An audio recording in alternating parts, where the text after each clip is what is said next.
இடைத்தேர்தல் வெற்றியை நோக்கமாக கொண்டு தீவிரமாக பணியாற்ற வேண்டும் என கரூர் மாவட்ட நிர்வாகிகளுக்கு இபிஎஸ் அறிவுறுத்தியுள்ளார். விவரங்களுடன் செய்தியாளர் ராஜகுமரன் இணைப்பில் இருக்கிறார். வணக்கம் ராஜகுமரன், விவரங்கள். சட்டப்பேரவை தேர்தல் முடிவுகளுக்கு பிறகாக அதிமுக பொதுச் செயலாளர் எடப்பாடி பழனிசாமி கட்சி நிர்வாகிகளோடு மாவட்ட வாரியாக தொடர் ஆலோசனை கூட்டத்தில் பங்கேற்று வருகின்றார்.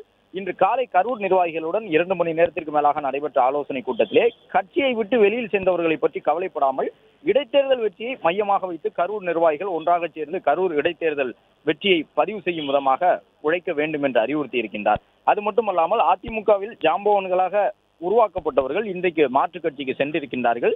அதனால் அதிமுகவிற்கு எந்த பாதிப்பும் இல்லை. அதே நேரம் இந்த கட்சியிலிருந்து வெளியில் சென்றுவிட்டு அவர்கள் எந்த பொறுப்பும் இல்லாமல் மதிப்பிழந்து கிடக்கின்றார்கள் என்பதை நிர்வாகிகள் உணர்ந்து கொள்ள வேண்டும்.